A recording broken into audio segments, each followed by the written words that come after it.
Hey there, welcome to Contracts and Chaos. My name's Alyssa. And I'm Brenna, and we're here to tell you that you are not alone in the mayhem of this real estate industry. We're keeping it real and sharing our stories, strategies, and successes in today's real estate world. So come join us every Tuesday while we talk contracts and chaos. All right. Let's talk about the elephant in the real estate room right now.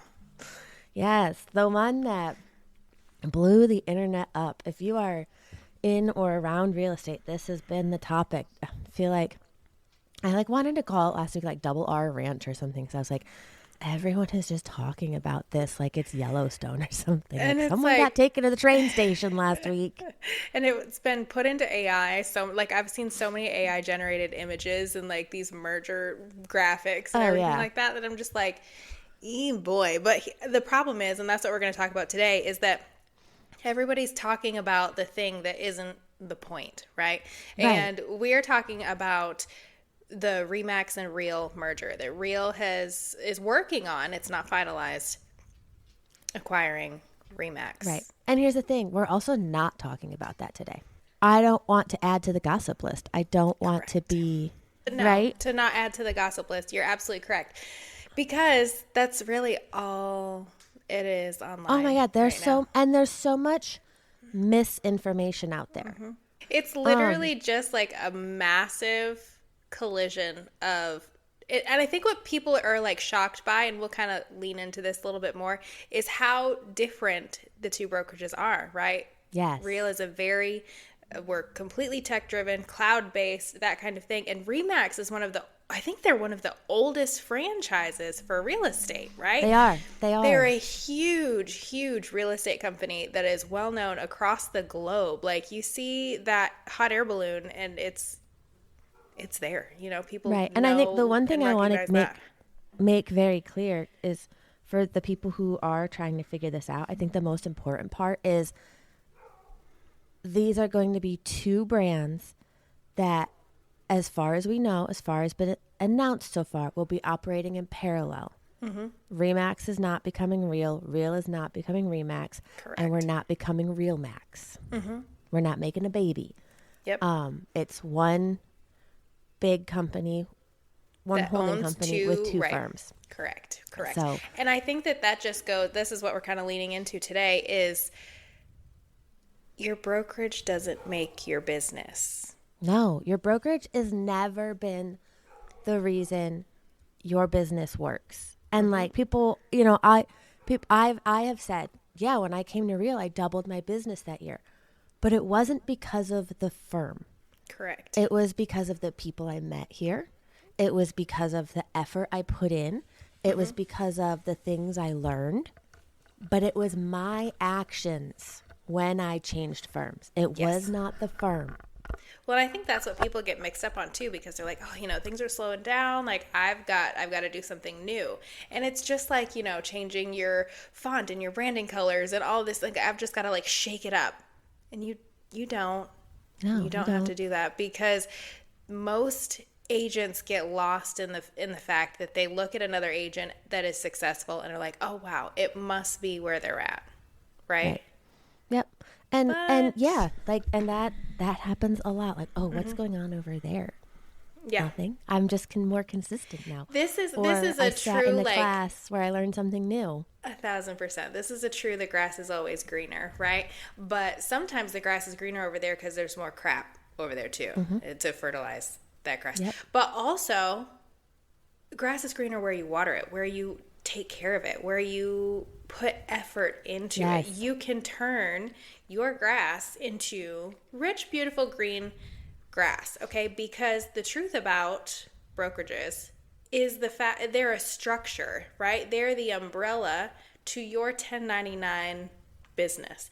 They They just give you the tools. Correct. They provide, the structure. And by structure, I mean like, a lot of us have compliance departments to review our documents and things like that. They have admin for paying our checks and those kinds of things. They have tools, like some offer marketing packages. Some have a CRM system included. Some like those kinds of things. It is your umbrella for you running your business, because what a brokerage cannot provide you is things that we talk about on this podcast all the time. The discipline, the showing up and lead generating, calling your pipeline, working your leads, answering your phone. Yep. Yeah, and they can't fix a lack of skill. They may have education, they may have training, which is awesome. I mean, I love ours. Yep. But if you don't go to it and you don't apply it, like Taylor says, like, oh, you didn't do it, that's on you. That sounds like a you problem, because that lack of skill is such a funny thing, because people, and I'm thinking about a specific post I saw in a real estate group, and listen to me, I have left 85% of the real estate groups that I was ever a part in because over the years, because it's just a hate fest in most of them. It really is. But there was one post that was talking about like her brokerage wasn't offering a specific training on something that she was interested in. And this was like a dig at her brokerage, right? For not offering this. It wasn't something like generic, right? It was a one-off weird thing. And it was funny to me because the comments were almost completely split. There were comments that were like, go on YouTube, right? Like, go look here, try this, look at that. And then there were other ones like, oh, shame on your brokerage. My brokerage offers that. You should obviously come work for us. And I was just like, wow. I'm always amazed at the number of people who come into this industry saying, well, I want to be an entrepreneur. And like, that's why I'm doing this. But then they expect it handed to them in a nice, neat little package. Yeah. And like you and I think are built differently. We didn't know where to find it, so we went and found it. Yeah. Like, we found Girls with Grit. We found Taylor. But when we first started, we found YouTube. We found Instagram agents. We found Travis Everett. Like, literally during licensing. Like, my licensing class was terrible. So I started Googling, and I found Travis. And, like, he's someone we need to get on here. I need to connect with that man. But I'm friends with him on Facebook, actually. He's so good. He teaches pre-licensing. And my pre-licensing class was amazing. Actually, I'm about to do continuing education today, and I'm doing it with the same instructor that I had 7 years ago, because I've done CE with him for the last 7 years because he's that good. But he had said something in class. He's like, listen, if you need extra resources, if you're an auditory learner, if like there are resources for you out there. And Travis Everett was one of the ones that he'd mentioned. And I would be, because I drove back and forth to class, was like an hour for me because it was in person. And so I would listen. Oh, yeah, you were still in person when see, that's where I got lucky with COVID. Everything got moved online. No, I was still in person. So I would listen on the way and on the way home from class. I listened mowing the lawn. I listened bringing the kids to daycare. And it just like reiterated all of the information from class that, quite frankly, and again, is useless when you get into this industry. But the point is like, if you want it bad enough, you will figure out a way to make it work without. And we're not telling you if you need to make a change to a different brokerage to not do that. What we're saying is don't chase the shiny object. Mm-hmm. Yeah, and so like bringing this back to the merger, here's what I think what both teams are bringing to the table. Mm-hmm. We're nice and lean. We didn't have any debt until we decided to buy Remax. Right. We're profitable. We're scalable because everything is cloud-based. We don't have to have brick and mortars. And we're tech-driven. So, like, a lot of people are like, well, what does that even mean? So I actually met with an agent yesterday who was interested. And it's like, all of our stuff is in one place. Like, when I was with EXP, it was, you had the world, and you could talk to your BIC there and take trainings there. But then you had to go to SkySlope for this. You had to go to this for that. And, like, everything was an external. And I had to remember all these websites or have tabs, like, pinned. Everything is housed in one beautiful space. We have our own AI tool. Like, we stay on top of, and we build so that we can make it what our agents want. Yeah. Remax, they still win because they have amazing brand recognition. I mean, I think nationally, they're like Alan Tate. I'd never heard of until I moved to the South. We don't have him in the Northeast. No, we don't have them. Century 21, we had in the Northeast, but I don't Yep. see a lot of them down here. Mm-hmm. Remax, though, everywhere. You see Everywhere. that hot air balloon? You literally see the hot air balloon at hot air balloon festivals all Yes. over the country. Uh-huh. They have a much more global reach. Reel is in the United States and Canada, but we have not made that global jump yet. So that's going to give us more reach if we do eventually become one. Yep. And they have agent independence. They are a franchise setup. So they're like a McDonald's. You can own your own office, which meant you were the only one in that market. They wouldn't let a competing office open. So we all have good things, just like any firm. Yeah. But it's what you do with that. That So matters. Exactly. Brenna, what do you think during all of this that people should actually be paying attention to versus, oh my God, what's happening? They're buying us out. The same thing you should be focused on every other day that you're running your business. I mean, working in your database, using your follow-up methods, making sure that your conversion's on point, that you're not letting people like fall off the tracks, or that they're like, oh yeah, no, we actually met with another agent and decided to go with them. Why? What was the missing link there? Your listing presentations, your buyer consults, the things that are going to move your business, because in all of this, the important thing to remember is you are a 1099 independent contractor. Your business results in your actions. Now, that's not saying you don't get a lead from your team or firm, whatever, a phone call, anything like that. Your business directly coincides with the amount of work that you put into it. So you should, and I've said this before, I was actually one of the first things that was told to me when I started in real estate. Nobody cares about the logo that is on your sign in their yard.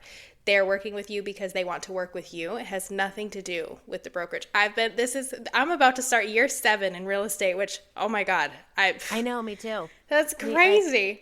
October. I've had one person not hire me because I was not with the firm that they wanted. I've had people ask me who my firm is, but they've never not hired me because of it. One, because they wanted a Berkshire Hathaway agent. And I mean, that's fine. That's Right? their I've if always that's like, their why? 'Cause elimination, you want you an know. old person? I don't understand. If that's how they're making decisions, like that's Right. okay. I mean, that's like some people think Maseratis are great cars. I look at the engineering on them and go, I wouldn't give you a dime for it. Or a Jag, because the electrical is going to be shot. But that's to each their own. For so many of the agents that are in the comment sections right now, like yapping back and forth about which way is better and why it's better and why this sucks or why it doesn't suck, you're all missing the point. None of you are out doing the work that is growing your business. The people that are in the comment section being keyboard warriors are 90 days from now, maybe they'll see a little slowdown because we are focused on all of the wrong things. Now, I'll admit, I've been in a couple of them. One, observing, but two, it's like the end of the day when I'm just like, what's going on? Scrolling. But there's a couple on TikTok where people like blatantly wrong about shit. And I was like, no, you're wrong. I literally told the one agent, I said, wow, for all of the misinformation in here, I really hope you do a better job fact checking for your clients. Because it was I was just like, what are you saying? That's I just so told not- Alyssa before we started this that like I'm such a like stay in my lane, mind my own business. I was trying very hard to be.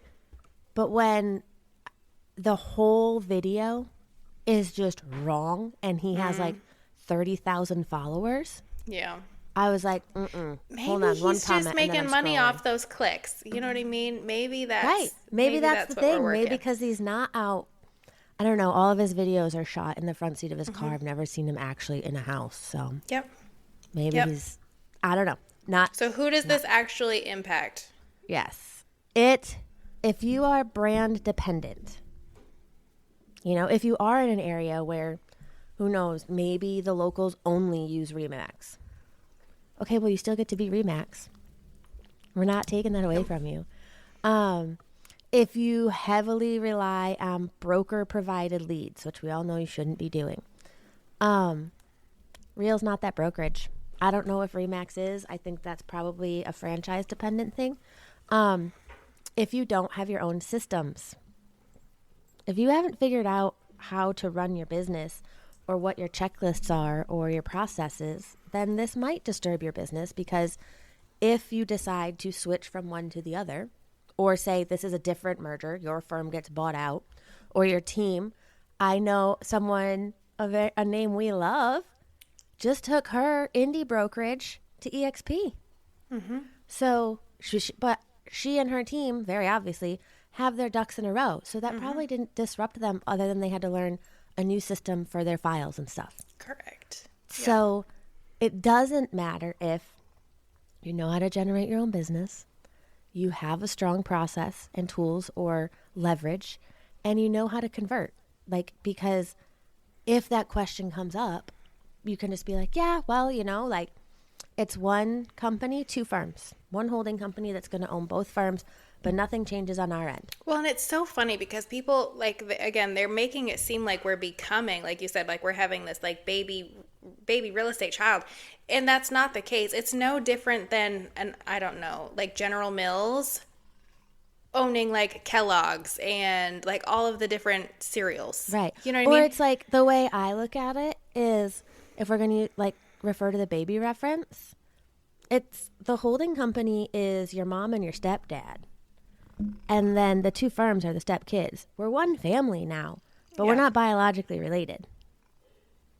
Like, we're not making a baby here. We are two very different companies. So, Roxanne just deleted my notes. Roxanne was making an appearance with her aggressive purring in the microphone. Yes, she's like, listen, guys, it's not that bad. Everything's fine. Let's just snuggle and forget about it. Right. No, you know what it is? She heard you had CE class. She's like, oh, I'm ready. Because she sat through every online class I've ever taken. She loves a CE class.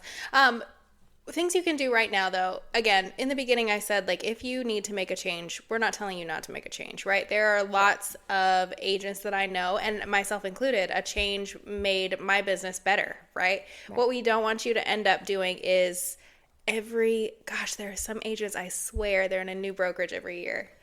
And it's just like... And I can't and not only even that, but they're always asking you, so what's your brokerage doing? Or what's your secret? What are you doing? But I'm doing my business, girl. That's the piece that, like, you have to look inside for that, right? It has nothing to do with what CRM, what brokerage is offering, or what your splits are, right? If you are looking for a change, those are things that I think you need to evaluate, like what you are missing personally, right? Because there was another one too, like, well, they're going to make 5% more on their commission at this firm, right? But sister hasn't closed a deal in 9 months. So 0% of 0 or 85% of 0 is still 0. Still 0, Audit your business. Where are your deals actually coming from? This has been hard for me the last couple of years because, like, I've always been really listing heavy. In the last couple of years, I've been working with a lot of buyers, right? Mm-hmm. So maybe shifting, and I mean, I am, but maybe for you, shifting your processes and your intakes and, like, focusing more on where your business is for some of those systems and things like that. And fix your lead gen gaps, right? And I'm talking about the people that are falling through the gaps, right? Yes, and you the find out that the follow-up, I think, is the most important part. That's fortunes the part in the I struggle follow-up. with. Yeah, fortunes in the follow-up, because you don't want to find out that your neighbor bought another house and you're like, oh, well, what?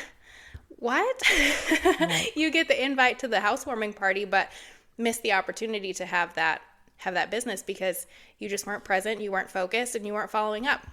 Mm-hmm. So at the end of the day, and we're going to wrap this up because I am getting on continuing education, the industry is consolidating, but that's not something new and unheard of.